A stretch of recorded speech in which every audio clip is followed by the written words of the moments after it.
یاد رکھیں۔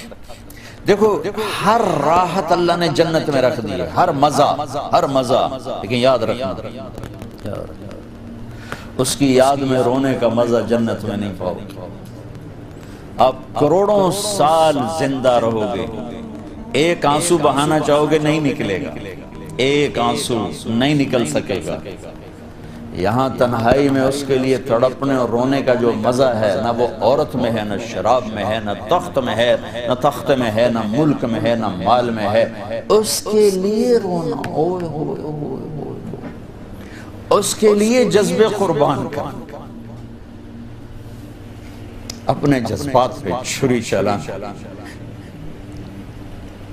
امام احمد بن حنبل بہت مشقت گزار کے دنیا سے گئے، ایک بہت بڑے امتحان سے گزرے اور وقت کے بادشاہ نے بہت ان کو پٹوایا، ان کے خون و خون ہو گئے۔ انتقال کے بعد جب انتقال کے بعد ایک دوست کو خواب میں ملے تو انہوں نے پوچھا کہ حضرت آپ کے ساتھ کیا ہوا؟ کہ اللہ تعالیٰ نے مجھے کھڑا کیا اور کہا احمد تم نے وہ کوڑے کس کے لیے کھائے تھے؟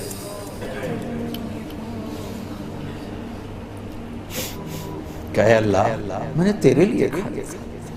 سبحان اللہ، یہ لذت جنت میں نہیں ملے گی۔ جوانی کی لذت پاؤ گے، میاں بیوی کی لذت پاؤ گے، کھانے پینے کی لذت پاؤ گے، زندگی کی لذت پاؤ گے، خوشیوں کی لذت پاؤ گے، لیکن اس کے لیے رونے تڑپنے کی لذت نہیں پاؤ گے۔ اللہ میں نے تیرے لیے کیا۔ تو اس پر فرمانے لگے میرے اللہ نے کہا کہ احمد ہاں ہم جانتے ہیں تم نے یہ سب کچھ میرے لیے کیا۔ جنت والے تو مرنے کے بعد میرا دیدار کریں گے، میں تمہیں ابھی سے اپنے چہرے سے پردہ ہٹا کے دکھا دوں گا، چل میرا دیدار کرتا رہے، کیا مطلب۔ اس کے لیے پیچھے ہٹ، اس کے لیے جو میں نے ایک شروع میں بات کی تھی کہ ہم کس لیے جی رہے ہیں، ہمارے جینے کا مقصد کیا ہے، وہاں سے میں نے بات کی۔ ہمارا جینا مرنا اللہ کے لیے، اب اللہ کے لیے جب اللہ میرا جاب والے ڈیمانڈ کرتے ہیں آپ گھڑیاں 1 گھنٹہ آگے کر لیں، اب 1 گھنٹہ پیچھے کر لیں، اب یہاں آپ جا رہے ہیں، اب یہاں چلے جائیں، آپ کا ٹرانسفر ادھر ہو گیا، اس سے وہاں ہو گیا، آپ چپ کر کے جاتے ہیں اور اس کو برداشت کرتے ہیں، فیس کرتے ہیں، جو کہ پروفٹ آ رہا ہے، کچھ نفع آ رہا ہے۔ میں اس زندگی میں اپنے اللہ کو راضی کرنے کے لیے پیدا ہوا، میری منزل اللہ ہے، میرے جذبے نہیں، میری خواہشات، جیسے خواہش پوری کرنے کی لذت ہے، اللہ کے لیے خواہش کو قربان کرنے کی لذت پر کروڑوں لذتیں قربان کی جا سکتی، جیسے اپنی من کی مراد پا لینے کی لذت، اپنی مرادوں کو اللہ کے لیے کھو دینے کی لذت اس سے کروڑوں گنا زیادہ۔ یہ لذت آپ کو جنت میں نہیں ملے گی۔ راتوں کو اٹھ کے اللہ کے سامنے رونا، ضرورت مندوں کی جا کے مدد کرنا، اللہ کے لیے ذلیل ہو جانا، اللہ کے لیے چھوٹا پڑ جانا، اللہ کے لیے معاف کر دینا، یہ جنت میں کہاں ملے گا؟ جو کہ ہم اپنے لیے جیتے ہیں، نہ ہمیں خرچ کرنے کا سلیقہ ہے، نہ معاف کرنے کا سلیقہ ہے۔ اپنے لیے جینا کوئی زندگی نہیں ہے، جینا ہے تو اس کے لیے جیو جس نے جینا دیا ہے، مرنا ہے تو اس کے لیے مرو جس نے مرنے کا اختیار اپنے ہاتھ میں رکھا ہے۔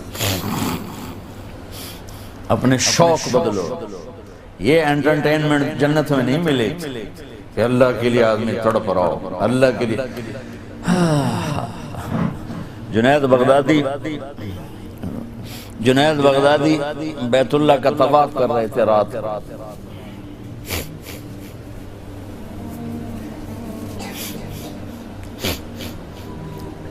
ایک لڑکی جوان طواف کر رہی اور زور زور سے یہ شعر پڑھ رہے، اب الحب ان یخفا بکم قد کتمتہ فأصبح عندي قد أناخ وطنبا إذا اشتد الشوق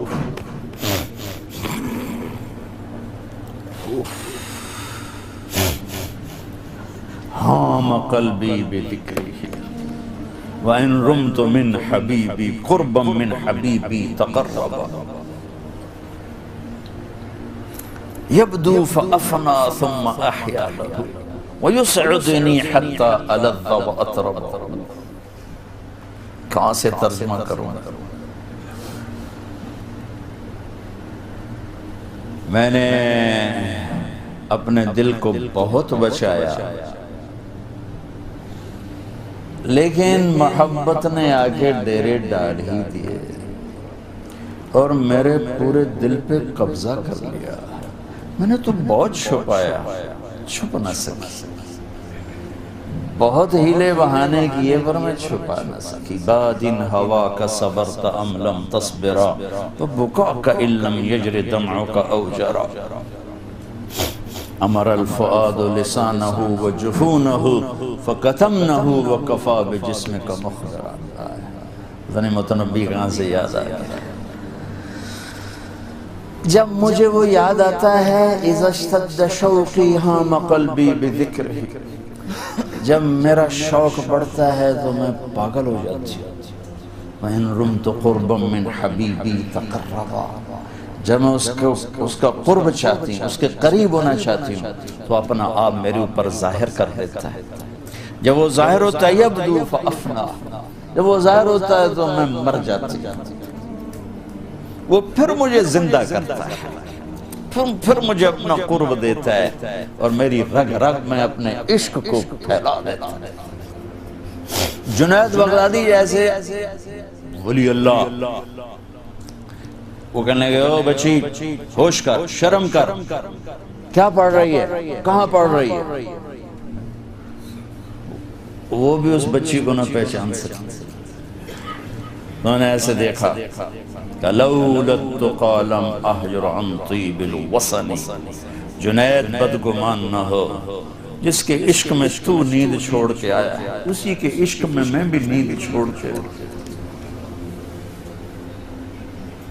پھر کہنے لگی کس کا طواف کر رہے ہو، کس کا طواف کر رہے ہو؟ کہنے لگے بیت اللہ کا. تو زور سے ہنسی اور یوں آسمان کی طرف منہ اٹھا کے کہنے لگی میرے مولا کیسے تیرے دیوانے لوگ ہیں جو تجھے چھوڑ کے پتھروں کا طواف کرتے. جنید کہتے میں تو بے ہوش ہو کے گر گیا، ہوش آیا تو لڑکی جا چکی. یہ مزہ جنت میں نہیں ملے گا. ایک بزرگ فرمایا کرتے تھے یا اللہ تو کہتا ہے جنت میں نماز نہیں ہوگی تو نماز کے بغیر جنت میں جی کیسے لگے؟ یہ سجدے، یہ روزوں کی بھوک کی شدت، پیاس کی شدت، یہ اللہ کے لیے خواہشات کو قربان کرنا، اللہ کے لیے جذبے قربان کرنا، یہ نعمت اللہ کی قسم بہت بڑی نعمت. یہ یہیں ملی ہی اور کہیں نہیں ملی. اپنے لیے جینا چھوڑ دو، اس کے لیے جینا سیکھو جس نے جینا دیا ہے. اس کے لیے مرنا سیکھو جس نے مرنا اپنے ہاتھ میں رکھا ہے. اس کی خوشی پر اپنی خوشی قربان کرو، اس کا مزہ چکھو. غصہ نکالنے کا مزہ تو روز چکھتے ہو، غصے کو برداشت کرنے کا مزہ چکھو. یا اللہ تیرے لیے.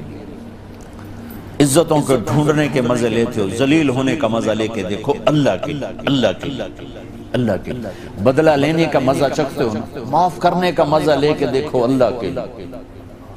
ایک تو آپ کے گھر جنت بن جائیں گے. گھروں میں ٹینشنیں پھیلی ہوئی ہیں، کوئی بڑی وجہ نہیں ہے، صرف معاف کرنا نہیں آتا، درگزر کرنا نہیں آتا، جھکنا نہیں آتا. نہ کوئی جائیدادوں کے مسئلے ہیں اور نہ کوئی بہت بڑے جھگڑے ہیں، صرف جھکنا نہیں آتا، معاف کرنا نہیں آتا، سہنا نہیں آتا، درگزر کرنا نہیں آتا. اور کوئی لڑائی نہیں. مجھے تو زندگی 1982 سے میں یورپ میں آ رہا ہوں اور اپنے ملک میں بھی دیکھ رہا ہوں جو گھروں میں آگ لگی ہے، خاندان بکھر رہے ہیں، رشتے ٹوٹ رہے ہیں. کہیں کوئی جینوئن مسئلہ ہوتا ہے، کوئی جائیداد ہے یا کوئی بڑا جھگڑا ہے، لڑائی. ہر جگہ ویسے ناک کا مسئلہ ہے کہ میں نیوا نہیں پہ سکتا. تم اللہ کو بیچ میں لاؤ تو یا اللہ یہ دیکھ میں تیرے لیے ذلیل ہو رہا ہوں، پھر اس کا مزہ لے کے دیکھو. اس ذلت میں بھی وہ مزے ہیں کہ ساری عزتیں قربان ہو سکتی. اس معاف کرنے میں وہ مزے ہیں کہ سارے بدلے قربان کیے جا سکتے ہیں، اس خرچ کرنے میں وہ مزے ہیں کہ سارے بینک بیلنس اس پہ قربان کیے جا سکتے ہیں۔ پیجا ایام کی تلخی کو بھی ہنس کے ناصر، غم کے سہنے میں بھی قدرت نے مزہ رکھا۔